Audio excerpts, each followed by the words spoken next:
계시는 수많은 시청자 여러분, 멀리서 TV를 시청하고 계시는 해외 동포 여러분, 이보다도 쉬울 수 없는 재미난 과학 이야기 판도사가 돌아왔습니다. 병수 씨, 네. 오늘 주제 뭐예요? 오늘 주제 몰라서 물어요? 정말 알면서 왜 그런 오프닝 때 연기를 하고 그래요? 방송이니까 그런 거죠. 아무리 방송이 그런 거 대본 미리 받아봤는데 지난주 우리 예고편에서도 얘기했잖아요. 예. 제가 이렇게 시청자분들한테 주제 꺼내드리려고. 그래요. 오늘 주제 좀 편하게 갈게요. 네. 세 분께 뭐 그냥 한번 여쭤볼게요. 큰일 날 뻔했던 기억 없습니까? 선생님? 큰일, 생명과 직결된 게 큰일이죠. 그렇죠. 주제 연관시켜서 얘기해 주세요. 그렇죠. 우리 예? 아이가 약간 천식기가 있어서 길 가다가 숨을 못 쉬겠다고 하더라고요. 그래서 너무 당황해서 아무 병원이나 들어갔는데 빨리 큰 병원으로 가라고 해서 정말 큰일 날 뻔한 적이 있어요. 그래요. 오늘 근데 주제 또 천식 아니잖아요. 의학 기술이 발달돼서 그렇죠. 아주 잘 치료를 받고 있습니다. 요거였습니다. 현지 씨는요? 그렇군요. 저 같은 경우는요, 여러 가지 사건, 사고 중에서도 이 태블릿 PC가 처음 나왔을 때 꽤 무거웠어요. 근데 이 태블릿 PC를 수직으로 떨어뜨려가지고요. 발가락에 금이 간 적이 있어요. 그래서 응급실 실려가고 치료받고. 수전증 있으세요? 이거 또 떨어졌어요. 아니, 그렇게 떨어지기 힘들잖아요. 그렇지, 힘들죠. 네. 근데 그러고도 의학기술이 발달을 해서 치료받고 또 와서 생방송하고 이랬습니다. 저 같은 경우에는 허파에 구멍이 났던 적이 있어요. 야, 그래서 어쩐지 실실 웃더라, 여자가. 아니, 기흉이라고 하잖아요. 들어보셨어요? 그것 때문에 제가 호스를 꽂고 그랬는데 정말 병원이 너무 무서웠어요. 네, 진짜로 뭐 이렇게 또 오늘 뭐 주제와 약간 연관을 시켜서 좀 얘기를 했습니다. 오늘 뭐 사이언스 앤 세이브를 처음부터 하는 거 아니잖아요. 그렇죠? 예. 그런데 이제 병원이라는 곳, 하스피탈. 예? 맞죠? 그렇죠? 이제는 진짜 변하고 있습니다. 변하고 있고요. 나날이 유용한 앱이 나오는 것처럼, 나날이 재미난 게임이 막 쏟아지는 것처럼 병원도요, 나날이 변하고 있다는데 오늘 여러분께 그 신기하고도 재미난 현장 모조리 보여드리도록 하겠습니다. 판단을 도와주는 사이언스 판도사. 한 번이라도 아파본 사람들 모조리 1위로 모이세요.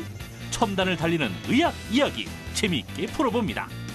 우리 삶을 더욱 편리하게 판타스틱하게 바꿀 첨단 의료기기 총출동. 의료의 현재와 미래 판도사에서 제대로 공부하세요. 팔다리 마비 환자를 대상으로 있는 로봇 치료가 시도되고 있고요. 그리고 사람의 암세포를 이렇게 찾아가서 파괴시키는 로봇도 생겨날 거래요. 이 암태치 항원을 이렇게 싣고 가다가 암을 감지하면 이렇게 항원을 이렇게 짠 방출하는 그래. 귀엽죠? 이런 거 개발의 한창입니다. 그래요. 귀여웠어요. 예, 억지로 귀여웠네. 스마트폰과 의료의 만남. 입이 쩍 벌어져 담을 수 없을 만큼 놀라운 3D의 세계 대공개. 무궁무진한 의료의 미래. 한 발 앞서 경험하고 싶으시죠? 빨리 따라오세요. 네, 오늘 주제 보셨나요? 채널 고정해주세요. 오늘 아주 뭐 재미있는 시간이 될 거예요. 예? 아주 렛츠고 펀타임. 자, 선생님, 근데 첨단 의료 요거요. 요 분야가 정말 신산업으로 굉장히 곽광을 받고 있다면서요? 그럼요. 네. 건강하게 오래오래 사는 건 모든 사람의 바람입니다. 그렇죠. 예. 의학이 발달할수록 평균 수명이 점점 길어지니까요. 세계적으로 첨단 의료 분야가 중요해질 수밖에 없죠. 네, 21세기 내, 그러니까 앞으로 8, 90년 안에 평균 수명이 120살에서 150살까지 길어질 거라고 보는 견해들이 많이 있습니다. 그래요? 너무 좋네요. 저는 오래 살고 싶거든요. 네. 야, 이거 오래 살고 싶어요? 네. 야, 이제 시원하게 욕 한번 해드릴게요. 녹화 끝나고. 욕 먹으면 오래 살잖아요. 정말 듣도 보도 못한 욕으로 상상을 초월하는 그런 욕으로 하다가 해드릴게요. 그죠? 오, 그런 방법이. 몇 살까지 살고 싶으세요? 저는 뭐 오래오래 아주 오래. 근데 미모를 유지한다는 그 조건 하에. 그래요? 야, 이거 뭐 저 아니어도 욕할 사람 많겠는데. 정말 시청자분들이 뭐야 막 욕하겠는데. 선생님은요? 저도 아주 오래오래 살고 싶습니다. 근데 이나 씨처럼 미모 유지보다는 건강하게 오래 살고 싶어요. 아파서 오래 살면 옆 사람한테 피해 주잖아요. 그렇죠. 그래도 웬만하면 건강하면 다 오래 살아요. 그렇겠네요. 네, 그렇습니다. 예. 근데 오늘날 이 의학 정말 그 의료기술이 어디까지 와 있을까 굉장히 우리가 궁금하지 않습니까? 네, 그러시죠. 무엇을 상상하든 그 이상의 지점에 가 있다는 거 제가 담아봤는데요. 점점 스마트해지는 시대, 의료계도 예외는 아니더라고요. 지금부터 함께 가보실까요?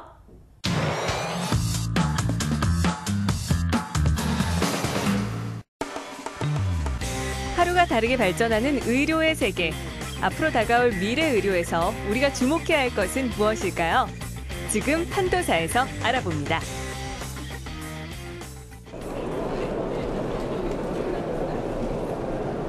이게 뭔지 아시나요? 집에서도 피부를 관리할 수 있는 가정용 의료기기라고 합니다. 앞으로는 이런 가정용 의료기기들이 상당히 많이 늘어날 거라고 하는데요. 어떤 것들이 있을지 함께 알아보러 가보실까요? 다양한 가정 의료기기를 만나보려는 사람들로 북적이는 체험관. 눈의 피로를 풀어주는 기계부터 간단하게 체성분을 측정해주는 기계까지 신기한 의료기기들이 많았는데요. 그중에서도 제 시선을 사로잡은 바로 이것. 과연 무엇일까요? 혈당을 체크하는 건데요. 지금 그 가정용 혈당 기기를 이용해서 집에서도 할 수 있고요. 혈당 체크하기 전 필수 단계. 손가락에 피를 살짝 내는데요.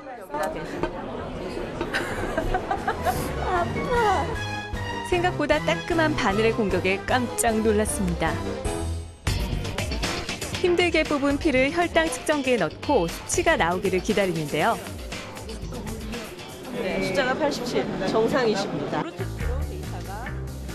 이렇게 측정한 혈당 수치들은 블루투스를 이용해 스마트폰으로 전달되고요. 그 데이터가 차곡차곡 쌓여서 마치 병원의 진료 차트처럼 중요한 자료로 활용됩니다. 현재 우리나라 성인 10명 가운데 1명은 당뇨병을 앓고 있고요. 그 치료 비용은 국민건강보험 총 진료비의 20%를 차지할 정도로 높은데요. 당뇨 치료에서 가장 중요한 것이 바로 혈당 관리. 이제 당뇨라고 하는 것은 혈중에 이제 있는 그 혈당의 농도가 굉장히 높은 그런 질병을 말하죠. 근데 혈당이 높으면 이제 여러 가지 심장병이나 뇌졸중이나 또 그런 질병이 이제 발생할 가능성이 많고요. 그다음에 혈당의 농도가 떨어지게 되면은 이제 갑자기 기절을 한다든지 또는 기력이 떨어져가지고 넘어져서 사고를 당한다든지 할 가능성들이 많이 있습니다. 그것 때문에 꾸준하게 혈당을 일정하게 유지가 되는지 체크를 할 필요가 있습니다. 하지만 현실적으로 꾸준하게 혈당을 체크하고 관리하는 것이 쉽지는 않은데요. 이렇게 스마트폰에서 간단하게 관리가 가능하다면 혈당 관리에 큰 도움이 되겠죠? 그리고 혈당만큼이나 평소 꾸준한 체크가 중요한 것이 바로 혈압인데요. 혈압계하고 이 앱이 스마트폰이 연결돼 있어서요. 지금 데이터를 측정하게 되면은 자동으로 스마트폰으로 블루투스를 통해서 데이터 측정값이 넘어가게 되어 있습니다. 이번에도 제가 직접 측정을 해봤는데요. 앞서 봤던 혈당 측정 관리와 비슷한 원리로 혈압 측정 값을 스마트폰에서 편리하게 관리할 수 있습니다. 혈압 관리는 특히 고혈압 환자들에게 중요한데요. 우리나라 30세 이상 성인 약 30%가 고혈압으로 고생을 하고 있고요. 합병증으로 인한 뇌졸중, 심장질환 등으로 3명 중 1명은 사망에 이르는 무서운 병입니다. 그만큼 평소 관리가 중요한 건데요. 혈압이 이제 낮으면은 산소나 영양분 공급이 안 되기 때문에 문제가 되고 혈압이 이제 올라가게 되면 제일 문제가 되는 것이 압력 때문에 혈관이 터지는 겁니다. 그래서 예를 들면 뇌에 있는 혈관이 터진다 그러면 뇌졸중, 중풍이 되고요. 눈에 있는 혈관이 터진다 그러면 실명을 할 수도 있고 또 심장으로 가는 혈관이 터지게 되면 심근경색이나 아니면 급사를 하는 일이 생기기 때문에 굉장히 중요하죠. 그래서 자주 혈압을 측정을 해서 이게 일정하게 유지가 되는지 잘 관리를 해야 됩니다. 이번에는 분위기를 바꿔서 산뜻함을 느낄 수 있는 가정용 의료기기 만나러 왔는데요. 과연 어디에 사용하는 의료기기인지 감이 오시나요? 산에 가시면 공기가 굉장히 좋지 않습니까? 그래서 거기가 그 산 같은 경우에는 이제 산소가 많이 형성이 되어 있는데 그 챔버 내부에 들어가시게 되시면은 더 많은 산소로 인해서 그와 비슷한 그 기분과 효과를 느끼실 수 있게 도와드리는 장비입니다. 그 기분 제가 시청자 여러분을 대신해서 직접 느껴보기 위해서 주저없이 누워봤는데요. 밀폐된 공간인데도 전혀 답답하지 않아 정말 신기했습니다. 뭔가 물속에서 있다가 나온 느낌이에요. 그래서 개운하고 눈이 시원해지고 뭔가 편안한 느낌? 앞으로는 이제 병원 갈 일이 별로 없어집니다. 그러니까 집에서 자가 진단이 다 가능하고 또 웬만한 것은 집에서 자가 치료가 가능한 그런 이제 시대가 오거든요. 이제 그렇게 되기 때문에 자기 질병을 얼마나 집에서 잘 이제 진단을 하느냐는 게 중요해지죠. 앞으로 우리 삶에 더 깊숙이 들어올 가정 의료의 세계. 잘 활용하면 건강에 큰 도움이 되지 않을까요? 와우, 야, 진짜, 피를 봤어요. 네, 야, 진짜 대단한 피까지 투혼인데요. 나면서. 예, 진짜 전문 용어로 블루드 투혼이라고. 예, 대단하십니다. 자, 이게 스마트폰이요. 병도 관리를 해줘요. 네. 집에서 이제 내 몸 상태를 수시로 체크를 해주니까 질병을 미리미리 대비를 할 수 있게 된다. 뭐 이런 말인 거잖아요. 그렇죠. 이른바 예방의 시대가 왔다고 말을 할 수 있겠는데요. 스마트폰으로 몸 상태를 직접 체크를 할 수 있는 겁니다. 네트워크를 통해서 의사 선생님과 정보도 주고받고 이런 세상이 열렸다는 거죠. 어떤 것까지 체크가 가능해지는 건가요? 네, 보신 것처럼 혈당, 혈압 재는 건 기본이고요. 그리고 혈관의 상태도 알아볼 수 있고 임신 중독인지 아닌지 또 만성 질환인지 혹시 당뇨가 있는 건 아닌지 이런 것까지 직접 집에서 체크를 다 할 수 있다는 겁니다. 이야, 진짜 별 세상이 다 오네요. 그죠? 이게 어려운 말로 모바일 정보기술과 의학이 융합된다고 하죠. 별로 어렵진 않은데요. 예. 산모가 태아 모습을 스마트폰으로 그것도 입체 영상을 확인할 수 있는 기술도 생겼고요. 야, 그거 비싸잖아요, 이거. 그러니까요. 이거 병원 가 입체 초음파 이거 편하잖아요. 그쵸? 예, 예. 이런저런 신기한 기술, 먼 미래 아니고요. 가까운 미래에 만나보실 수 있습니다. 야, 정말 근데 산소 캡슐에 또 이렇게 누우셨어요. 네. 세상 편하게. 네, 숲속에서 꿈을 꾸는 듯한 느낌? 아유. 산소 먹는 여자가 됐잖아요. 그 산소 같은 여자, 네, 그냥 산 같은 여자네. 산 먹는 여자, 소 먹는 여자. 그냥 그렇게 왜 가요. 이러십니까? 심지어 침대 같은 그 가구도요. 이제는 의학, 과학의 힘을 막 빌렸다는 거잖아요. 진짜 침대는 진짜 가구가 아니었어요. 과학이었어요. 왜 과학인지 아세요, 과학 선생님? 뭐 과학적인 설계, 스프링의 탄력성 뭐 이런 거 아닐까요? 에이, 아니죠. 침대는요, 과학입니다. 연구실이에요. 예? 생명공학의 연구실. 새 생명이 탄생하는 그런 곳이잖아요. 그래, 연구실이에요. 정말로. 옛날엔 장판이었거든요. 근데 이제는 침대에서. 됐어요. 예. 그만하세요. 예. 상상하게 되잖아요. 아니, 뭘또 지금. 상상을 해요, 아줌마. 예. 네, 아줌마라서. 또한 로봇도 집에서 함께 생활하게 될 날이 머지 않았거든요. 간병 로봇, 그리고 가사 로봇. 이런 게 대표적이라고 할 수 있습니다. 오, 완전 편하겠어요. 네. 아려서 깨워주고 청소해주고. 진짜 뭔가 항상 인생을 날로 먹으려고 하는데. 뭐 편하면 좋죠. 회를 좋아하잖아요, 이 여자는. 그죠? 어떻게 하셨어요? 예, 바닷가 갖고, 아유. 아무튼 이 집뿐만 아니라 차도 병원이 되는 시대에 진입했다. 뭐 이런 기사도 있었어요. 어떤가요? 네, 맞습니다. 이 메디컬 자동차 시대라고 하는데요. 아직 상용화되진 않았지만 해외의 경우는요. 제세동기나 간단한 응급처치가 가능한 자동차, 또 핸들을 통해서 사람의 체온과 심박수를 측정할 수 있는 차 등이 만들어지고 있는 상황입니다. 네, 이런 신의료 산업의 장점은요. 자기 몸에 맞게 쫙 스캐닝되는 맞춤형 치료라서 더욱 매력적일 수밖에 없죠. 네, 선생님, 근데 의료기기 이제 발명하는 과학자들을 보면 정말 대단하다고 느껴지는 게 종합예술인 것 같아요. 의학은 일단 기본이에요. 정말 베이직으로 딱 깔려놓은 상태에서 물리, 정말 화학, 그런 정말 기초과학도 다 이거 알아야 되고 전기 전자 분야 그리고 뭐 요즘에는 소프트웨어까지 정말 알아야 되는 그런 대단한 분들 아니겠습니까? 그럼요. 대단합니다. 특히 우리나라 과학자들은요. 기술이 세계 최고 수준입니다. 이야, 우리나라 과학 선생님은 어떻습니까? 세계 최고 수준입니다. 이야, 본인 입으로 좋네요. 자, 그렇다면 집 말고 전문의가 있는 그 병원에서는 더더욱이 새로운 장비들이나 기술이 진짜 장난 아닐 것 같아요. 병원 안에서는 어떤가요?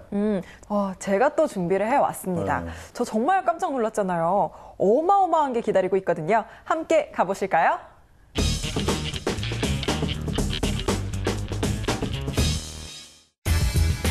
사실감을 높여주는 3차원 입체 영상 3D. 요즘은 영화나 TV뿐만이 아니라 보다 다양한 곳에 활용되고 있는데요. 3D 프린팅은 사람의 생활을 윤택하게 해주는 그런 기술입니다.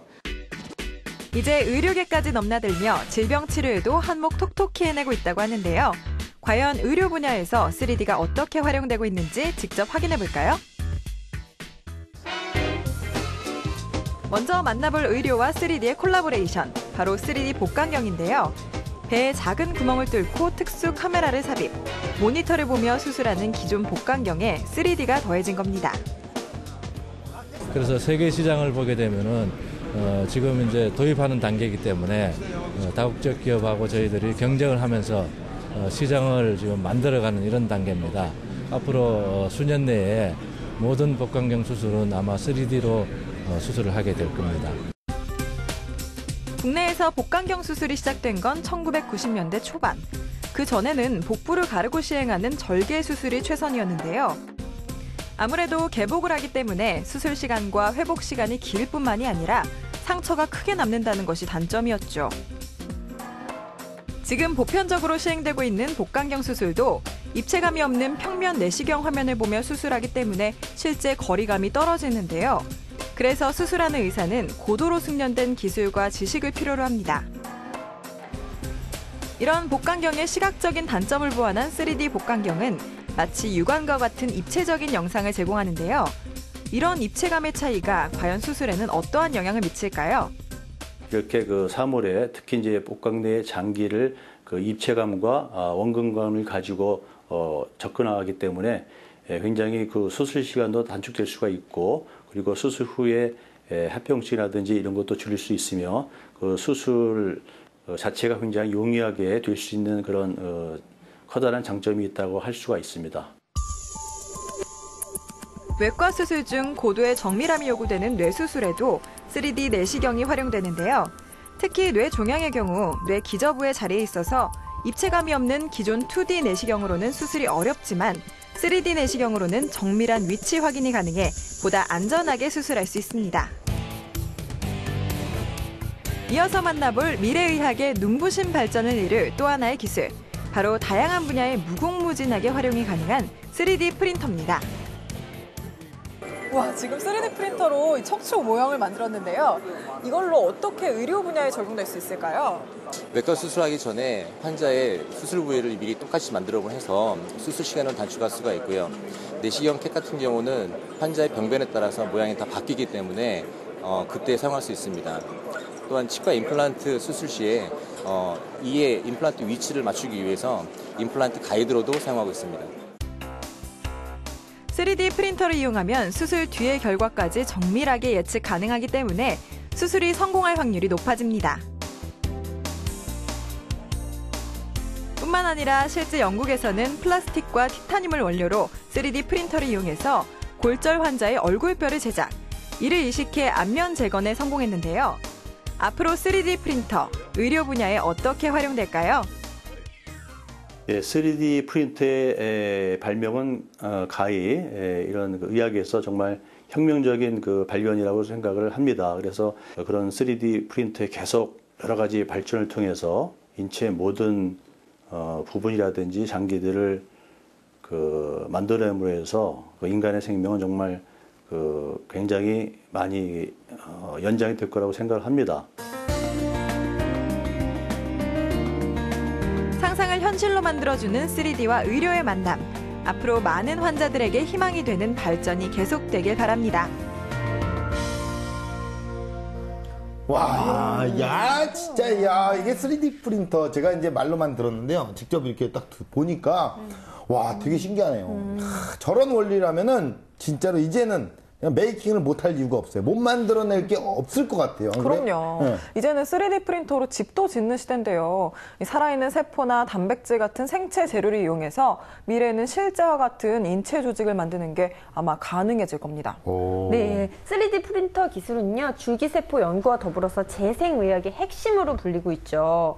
치아 같은 거 3D 프린터 이용해서 만들어내면 얼마나 편하겠어요. 그러니까요. 네. 3D 하면요, 아직은 안경 쓰고 영화 보는 정도, 이것만 상상하시는 분들 많을 텐데요. 그렇죠. 의료계에서도 그 활약이 무궁무진하네요. 정말 매력적입니다. 맞아요. 보신 것처럼 복강경 수술이나 뇌수술 같은 거에 이젠 거의 다 3D가 도입될 겁니다. 3D를 이용해서 촬영을 하면 입체감, 원근감이 그대로 살아있으니까 수술이나 치료가 한결 쉬워지죠. 네, 좀 전에 현주 씨가 이제 집 로봇을 얘기를 해주셨어요. 네. 집으로, 야, 이게 진짜 병원에 이제 더 멋진 로봇들이 또 있을 거 아닙니까? 병원 안에는 또 어떤가요? 네. 팔다리 마비 환자를 대상으로 입는 로봇 치료가 시도되고 있고요. 그리고 사람의 암세포를 이렇게 찾아가서 파괴시키는 로봇도 생겨날 거래요.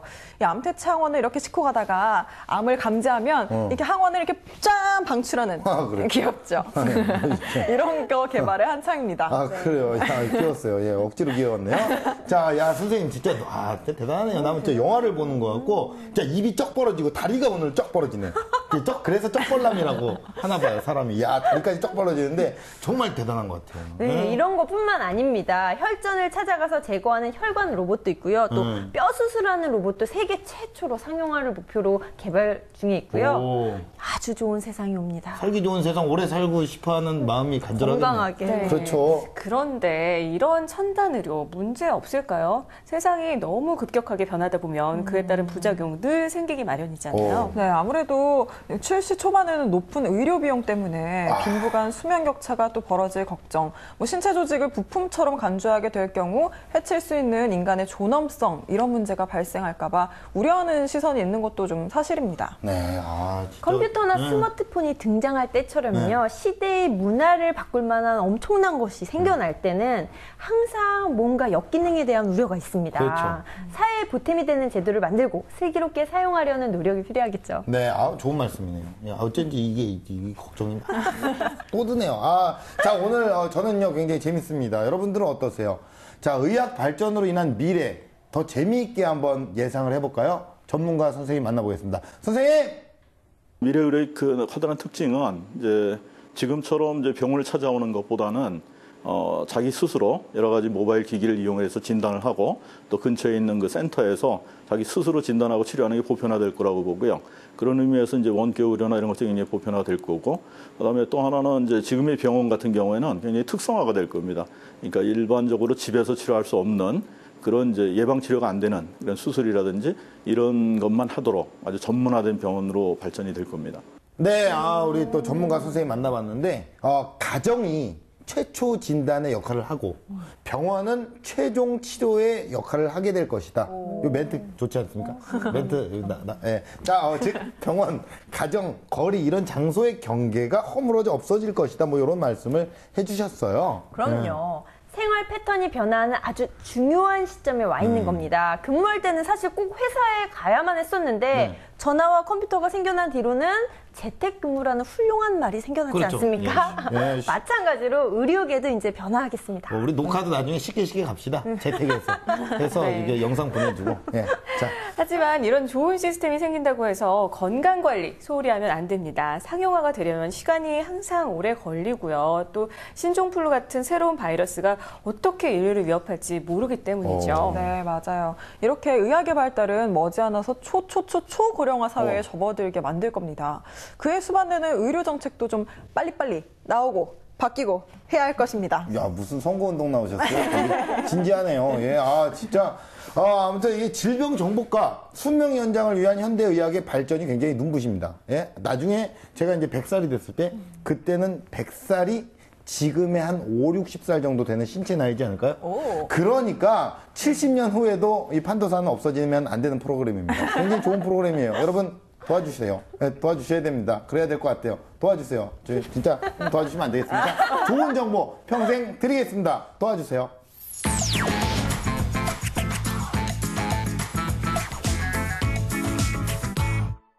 동급 최강 과학정보 토크쇼 판도사 함께하고 계십니다.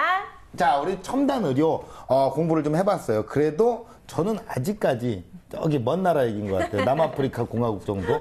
먼데 얘기 같아요. 우리나라 같지가 않아요, 지금. 그게 직접 보거나 겪지를 않았으니까 그래요. 그렇죠, 예. 사실 아직은 이 시기에 성공했다. 암 수술을 성공적으로 마쳤다. 이런 기사가 더 와닿는 게 사실이죠. 그렇죠, 현실적이죠. 네, 이렇게. 맞습니다. 그리고 아무리 첨단 장비가 도입이 되고 변화가 생겨나도 예나 지금이나 가장 중요한 건 의사 선생님들의 역할이 아닐까 싶습니다. 네. 맞아요. 의사들 정말 대단합니다. 영어 단어 암기해야죠. 기본적인 과학, 수학 다 이해해야죠. 그리고 환자 교감도 해야 되고 완전 멀티플레이어예요. 드라마 봐도 굉장히 멋있잖아요. 골든타임 이성균 씨 같은 의사. 거기다가 이 아이들과 교감을 하던 소아과 의사 주원 씨 역할도 굉장히 멋있었잖아요. 아닙니다. 하얀 거탑의 김명민 씨가 완전 최고입니다. 아니에요. 이성균 씨가 주원 씨죠. 뭐 하시는 거죠, 지금 세 분이? 무슨 드라마 뭐 자주 보십니까? 의사 아무리 멋있다 그래도 저는 윤봉길 의사가 가장 멋있습니다. 아주 이 여자들에게 도시락 폭탄을 날려줄까 보다. 안중근 의사님, 얼마나 멋있습니까? 드라마 이제 그만 보시고요. 자, 현실에서 사실 더 멋진 우리 의사 선생님들이 많다는 사실 어떻게 알고 계시나요? 뭐 소개해 주시려고요? 그렇죠. 오늘은 좀 감이 안 잡히는데. 아직 그 감철이 아니에요. 감을 못 잡으시는 건데, 오늘 제가 힌트를 그렇게 많이 드렸어요. 그렇다면 여러분이 직접 한번 확인해 보시면 되겠습니다. 현병수의 팁 오브 판도사. 고품격 과학 지식 현병수의 TOP. 세계적인 수준을 자랑하는 우리나라의 의료 기술 판도사 TOP에서 자세하게 알아봅니다. 우리나라 의료 수준이 아주 세계적으로도 입소문 나 있다는 거 여러분들 아시나요? 대한민국 국민으로서 아주 자랑스러운데요. 제일 먼저 알아볼 의료 기술은 바로 칼로 배를 가르지 않아도 조그마한 구멍만 뚫어서 수술을 하는 겁니다. 야, 이거 뭔지 정말 궁금하시다고요? 화면으로 바로 만나보시죠. 우리나라 최고의 의료기술 첫 번째, 바로 복강경 수술입니다. 복강경 수술은 배를 가르는 절개 수술과 달리 작은 구멍을 내고 특수 카메라가 달린 기구를 집어넣어 수술하는데요. 절개 부위가 작아 상처 회복이 빠르고 출혈도 적어 수혈할 필요가 거의 없습니다. 요즘은 맹장 같은 간단한 수술부터 조기 위암 등 다양한 수술에 복강경이 활용되고 있는데요. 예, 우리나라의 그 복강경 수술의 수준은 세계적인 수준을 유지하고 있는데 특히 위암 복강경 수술이 굉장히 높은 그런 수준을 유지하고 있습니다. 또 위암의 수술에 있어서 중요한 것이 임파절 절제인데 암세포가 퍼져나가는 임파절 절제가 개복술에 비해서 충분히 절제되고 있습니다. 그리고 또 어떤 연구에 의하면은 그 30개 이상의 임파절을 안전하게 절제를 할 수가 있다고 합니다. 조기 위암 환자 가운데 절반은 복강경 수술을, 나머지는 절개 수술을 같은 의사에게 받은 이후 5년 동안 살펴봤습니다. 생존율은 각각 99%와 98%로 큰 차이가 없었고요. 합병증 발생은 복강경 수술이 23%, 절개 수술 42%로 복강경이 절반 정도 낮았는데요. 식사할 때와 잠잘 때 얼마나 아픈지, 일상생활에 문제가 없는지 등 삶의 질을 살폈더니 복강경 수술이 30% 정도 높았습니다. 요즘은 HD, 3D 입체 복강경을 이용, 환자에게는 덜 스트레스를 주면서 보다 더 좋은 시야를 얻을 수 있다고 하는데요. 우리나라 복강경 수술 수준 정말 놀랍습니다. 네, 제 친구도 얼마 전에 복강경으로 맹장 수술을 했거든요. 예, 이 친구가 아파요. 얼굴도 아프고 맹장도 아프고 그랬어요. 근데 상처도 크게 안 났고 정말 좋더라고요. 우리나라 이 의료기술 정말 대단합니다. 다음으로 만나볼 의료기술은요, 사람 몸속의 장기를 다른 사람에게 이식하는 건데요. 이게 또 우리나라가 세계 넘버원입니다. 넘버원 바로 공개합니다. 우리나라 최고의 의료기술 두 번째는 장기 이식 수술입니다. 국내 장기 이식 수술의 수준은 세계적으로 정평이 나 있는데요. 우리나라의 뛰어난 기술을 배우기 위해 해외 의료진들이 줄을 이어 한국을 방문하고 있습니다. 특히 생체 간 이식 분야는 의료 선진국에서 치료를 부탁할 만큼 세계를 선도해 나가고 있는데요. 예, 우리나라는 1988년에 처음으로 간 이식을 시행했습니다. 그때 그 윌슨병이라는 간에 구리가 쌓이는 그런 그 병을 앓는 소녀에게서 간 이식을 시행했는데 그 소녀가 현재까지 건강하게 잘 살고 있습니다. 그 이후로 우리나라에서는 그 생체 간을 이용한 그 생체 간 이식이 굉장히 활발하게 이루어지고 있어서 굉장히 세계적인 수준을 유지를 하고 있습니다. 우리나라는 국민의 약 7% 정도가 B형 간염 보균자이기 때문에 다른 나라에 비해 간암 발생률이 높은데요. 특히 우리나라의 생체 간 이식 1994년부터 지금까지 3,000건 정도로 전 세계에서 가장 많이 이루어졌고요. 수술 성공률은 96% 이상이나 됩니다. 또한 간 공여자와 수여자의 혈액형이 일치하지 않아도 합병증이나 거부 반응 없이 수술이 가능한데요. 이렇게 국내 의료진의 수준이 상당하지만 뇌사 기증자가 많이 부족해 가족 간 생체 간 이식이 대부분인 상황. 장기 기증에 대한 일반 시민들의 인식 개선과 제도적 뒷받침으로 뇌사 장기 이식이 활성화되는 것이 필요하겠습니다.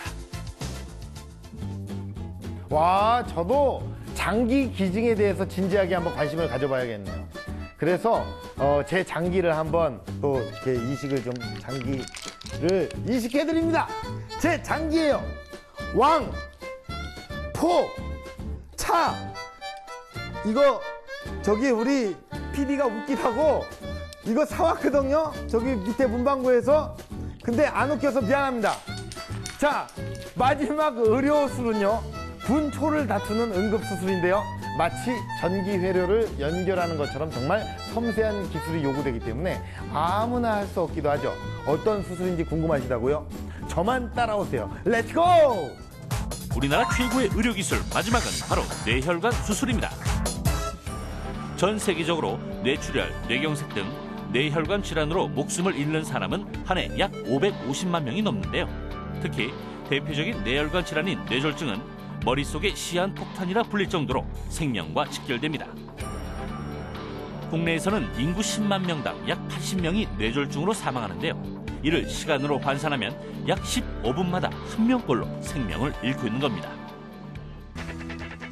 우리나라는 작년부터 뇌혈관 내 수술 인증제를 도입, 150차례 이상 뇌혈관 수술 시행 경력 등 까다로운 심사를 거쳐 인증 자격을 부여하고요. 여러 대학 병원에서 하이브리드 혈관 조형 수술실을 열고 있는데요. 보다 안전한 혈관 수술을 위해 여러 진료과 전문의들이 협진을 하는 겁니다. 때문에 분초를 다투는 혈관 응급 환자도 빠르게 수술할 수 있고 응급 상황 발생 시에도 신속하게 대처할 수 있습니다. 그리고 또 이제 뇌 동맥류인 경우에는 과거에 이제 이렇게 머리를 개도술을 이용해서 혈관을 뇌 동맥류를 제거하다 보니까 여러 가지 합병증이라든지 사망률이 높았는데 최근에는 이런 뇌 동맥류도 코일이라든지 클립이라든지 이런 그 기구들을 이용해서 수술을 함으로 해서 성적도 좋고 여러 가지 합병증이 적은 그런 시술을 최근에는 많이 하고 있습니다. 세계 각지에서 우리나라 혈관 조형 수술을 배우기 위해 의사들이 몰려들고 있는 상황. 또한 국내 의료진은 두피나 두개골을 절개하지 않고 전자기파의 일종인 감마선으로 뇌종양이나 뇌혈관 질환을 치료하는 수술법도 처음으로 성공했는데요. 하지만 수술법이 아무리 발달됐다 하더라도 뇌혈관 질환은 발생하기 전까지 증상이 거의 없어 위험하니까요. 평소에 꾸준히 건강검진을 받는 것이 중요하겠죠. 세계적인 의료기술, 해외 선진국의 이야기가 아닙니다. 우리나라 의료기술이 세계 으뜸이라는 사실 자부심 가져도 되겠죠? 네. 정말 우리나라 의료진들 최고네요, 최고. 복강경 수술, 간이식 수술, 또 뇌혈관 수술 이거였죠. 네. 네, 이 분야에 있어서만큼은 정말 누구나 인정하는 세계 최고라고 할 수 있는데 개복하지 않고 수술하는 것도 우리나라가 가장 처음 시작했나 봐요. 그렇죠. 예, 이제 쉽게 말해서 작은 구멍을 뚫어요. 카메라와 수술 도구를 넣어서 배 안에서 이제 수술을 하는 거예요. 석션으로 딴딴 따다단 이렇게 하는 거예요. 출혈 위험도 적고요. 미용적인 면에서도 굉장히 좋잖아요. 또 나온 것 외에도 심혈관 질환 수술 수준이 아주 가히 세계적입니다. 그래, 가히. 혈관 내부를 초고속 촬영을 하고요. 또 3차원 영상을 제공하는 혈관 내시경 시스템은 국내 연구진에 의해서 최초로 개발됐다고 합니다. 예. 또 세계 최고 수준인 것도 있잖아요. 성형수술이요. 그렇죠. 안 좋게 볼 것만 아니라요. 뭐 얼굴에 상처가 있다든가 사회생활에 지장을 받을 정도로 외모가 좀 문제인 사람들은 의사 선생님들 덕분에 자신감 회복하고 얼마나 좋아요. 그래요. 어쩐지 저기 이나 씨가 얼마 전부터 이렇게 계속 보니까 자신감이 굉장히 넘쳐나고 아니거든요. 회복이 됐어요. 그래서 보톡스와 필러를 달고 사시고. 아니라고요. 그래요. 네, 그렇다고 인정합시다. 예, 저도 이제 좀 해야 되긴 하는데. 자, 어쨌든 간에 임플란트도 세계 수준을 또 자랑해요. 그렇죠. 임플란트 이거 촥 깔아주는 거 그렇죠? 예? 나온 지 한 20년 됐어요. 처음에는 사실 이게 단가가 엄청 비쌌거든요. 굉장히 비싸서 엄청 부담스럽고 엄두도 못 냈는데 요즘엔 뭐 어느 정도 나이 되면은 보험 적용도 되고 그리고 많이 가격이 싸졌어요. 내려졌어요. 그렇죠? 네, 좋죠. 우리나라 의사 선생님들 청춘의 공부와 맞바꾼 사람들이잖아요. 정말 상상할 수 없는 노력으로 저렇게 멋진 실력을 쌓은 거겠죠. 네, 맞아요. 의사뿐만이 아니라 과학자들도 참 대단한 게 의료 장비, 의료기기 연구개발도 세계 최고 수준이잖아요. 아까 전에 만나봤던 각종 기기들로도 알 수가 있겠죠. 네, 진짜 오늘 이렇게 막 의사 선생님, 과학자분들 이렇게 띄워주니까 TV를 보시면 우리 의사 선생님 진짜 어깨에 책임감이 쫙. 그러니까 환자한테 좀 더 잘해주시면 고맙겠습니다. 자, 그래서 앞으로도 더욱더 무궁무진한 발전이 기대된다. 이런 틀에 박혔지만 사실인 멘트를 좀 남기면서 제 순서는 이만 깔끔하게 마무리하도록 하겠습니다. 네, 그럼 이제 의료 사건 사고 알아볼 시간일까요? 사실 하나하나 짚으려면 상당히 많지 않을까 싶어요. 네, 그래서 오늘은 환자나 의사의 실수에 의한 사고보다는요, 주제에 맞게 첨단 의료 사건 사고를 모아봤습니다. 잘했네요. 네, 예. 함께 보실까요? 김희진의 사이언스 앤 세이브.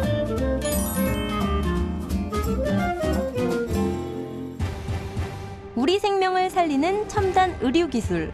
하지만 그 이면에 엄청난 부작용이 도사리고 있는데요. 신약 임상시험 부작용부터 로봇 수술 부작용까지 사이언스 앤 세이프에서 짚어봅니다. 지난해 대학병원에서 50대 남성이 숨지는 사고가 발생했는데요. 원인은 신약 개발 임상시험 때문이었습니다. 임상시험이란 건강한 성인 지원자를 대상으로 약물의 부작용 및 안전성을 확인하는 것인데요. 국내 임상시험은 최근 10년간 12배 넘게 급증. 문제는 신약 개발 관련 임상시험이 증가하면서 이런 부작용 피해 사례도 함께 많아지고 있는 겁니다. 하지만 우리나라는 대한민국을 세계적인 임상시험 허브로라는 슬로건을 내세우며 해외의 임상시험을 유치하고 있는데요. 2012년 기준 우리나라의 임상시험은 세계 10위, 서울은 임상시험 세계 1위 도시. 이런 명성과 더불어 신부전이나 폐렴 같은 중증 부작용 사례도 최근 5년 새 2배 가까이 늘었고요. 임상시험 도중 숨진 환자도 한 해 평균 10명에 이르는 상황. 세계적으로도 신약 임상시험에 대한 부작용이 끊이지 않고 있는데요. 지난 2008년 인도의 한 병원에서 신약시험 도중 유아가 50명 가까이 사망하면서 윤리적인 논란이 일기도 했습니다. 지난 2011년에야 임상시험 부작용에 대한 보상 규정이 처음 생겼지만 그 부작용이 신약 때문인지 명백히 밝혀야만 보상받을 수 있는데요. 세계적인 임상시험 국가인 만큼 관련 제도 개선이 필요하겠습니다. 임상시험은 부작용 등의 위험이 따르는 만큼 참여자는 임상시험 전에 반드시 의료진으로부터 부작용과 보상 등에 대한 충분한 설명을 듣고 동의 절차를 밟아야 하고요. 임상시험 피해가 늘고 있는 만큼 정부와 의료계, 시민사회가 적절한 감시와 안전대책을 마련해야겠습니다. 지난해 12월 세계 최초로 완전 인공심장을 이식받았던 프랑스 환자가 수술 75일 만에 사망했습니다. 완전 인공심장은 좌우 심실 중 한쪽의 기능만을 대신하던 보조 인공심장과는 달리 전체 심장의 기능을 대신하는 심장인데요. 심장을 비롯한 장기 이식 대기자는 약 2만 2천 명인데에 반해 이식 건수는 1,700여 명에 불과한 상황. 뇌사 장기 기증자의 수가 세계 수준에 비해 턱없이 부족한 우리나라의 현실상 인공심장은 환자들에게 희망이 아닐 수 없습니다. 인공장기를 이식받았다 하더라도 면역 거부 반응이나 합병증이 발생하는 경우 위험할 수 있는데요. 앞으로 문제가 생긴 의료기기를 신속하고 정확하게 회수하기 위해서 심장 환자용 인공 판막이나 인공심장 등 몸 안에 삽입되는 의료기기는 바코드로 추적 관리를 받게 됩니다. 환자들을 위해 꼭 필요한 인공장기 이식, 성공률을 높이기 위해서는 보다 많은 연구가 필요하겠습니다. 장기 이식은 장기 부전 환자들을 치료할 수 있는 유일한 방법인데요. 생체 장기 이식의 경우 기증자가 많이 부족하기 때문에 많은 환자들이 수술을 받지 못하는 상황입니다. 인공장기의 부작용이 개선돼서 많은 환자들이 치료에 도움을 받을 수 있기를 바랍니다. 암 수술을 받던 중년 탤런트가 사망한 사건 기억하시나요? 로봇으로 수술을 하던 중 12지장 천공이 발생해 사망한 것인데요. 이로 인해 로봇 수술 안전성과 유효성에 대한 논란이 다시 재점화됐습니다. 우리나라 로봇 수술 연평균 증가율은 약 50%로 지난 7년 동안 2만 4천여 명의 환자가 수술을 받았는데요. 이 가운데 공식적으로 확인된 사망자만 18명, 사망률은 0.09%로 비교 대상인 내시경이나 개복수술과 비슷합니다. 로봇 수술과 같은 의료기기에 대해서 안전성 검증 제도는 물론 이용 전 충분한 검토가 필요하겠습니다. 일부 병원에서는 환자들에게 부작용과 위험성을 제대로 알리지 않은 채 비싼 로봇 수술을 권하고 있는데요. 무조건 병원의 말에 따라 로봇 수술을 하기보다는 어떤 수술을 할지 신중하게 생각해보고 결정해야겠습니다. 아무리 의료기술이 발달되어도 사람이 하는 일이기에 부작용은 늘 존재할 수밖에 없는데요. 부작용을 최대한 예방할 수 있도록 현명한 선택하시기 바랍니다. 아, 정말 극단적이에요. 이 불의의 사고가 일어날 가능성이 언제 어디서나 있기 때문에 항상 좀 부작용이나 위험성을 염두에 두고 치료를 진행해야 되겠어요. 의사든 뭐 환자든. 네, 하물며 사람도 실수를 하는데 사람이 만든 기계가 실수를 하지 말라는 보장이 없습니다. 실수할 수 있어요. 그렇죠. 우리나라에서도 실제로 로봇 수술 부작용이나 위험성으로 인한 분쟁이 있습니다. 네, 그리고 신약으로 임상 시험을 할 때 오지 사람들이냐 아니면 돈이 없어갖고 진짜로 병을 고칠 수 없는 불쌍한 사람들을 상대로 해서 그렇게 하는 경우가 종종 있다는 소리를 들었거든요. 그렇죠. 하지만 말 그대로 임상 시험입니다. 100% 다 안전하고 좋은 결과가 나올 수 없지 않겠어요? 네.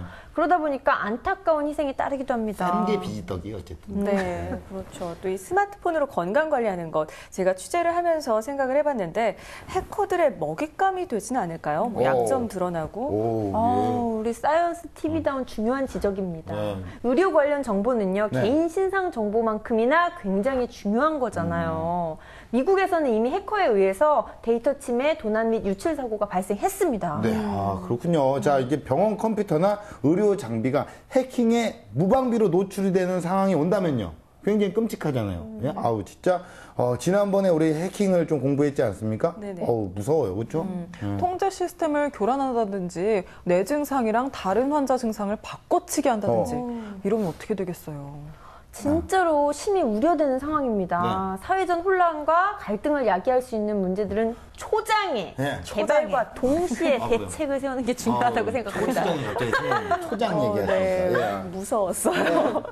이 첨단 사고는 아니지만 마취했다가 깨어나지 못한다거나 하는 이런 의료 사고도 종종 발생하곤 하잖아요. 네, 굉장히 의외로 많이 발생해요. 네. 마취 전문의가 있는 병원인지 확인을 하신 다음에 수술하시는 게 가장 좋은 방법이고요. 불법 시술 절대 안 됩니다. 수술 후에는 의사와 간호사의 말에 잘 따라야 합병증을 막을 수 있다는 것도 꼭꼭 기억하세요. 네, 특히 저기 어머님들 있잖아요. 이 방송을 보고 계시는 우리 이모.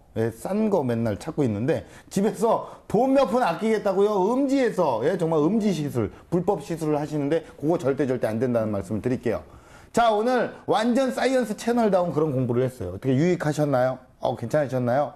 잘 먹고 잘 자는 좋은 습관으로 건강 도망가지 못하게 잘 지키시고요. 저희는 또 다음 주에 찾아올 테니까요. 시청자 게시판에 글 좀 올려주시고 좀 도와주세요.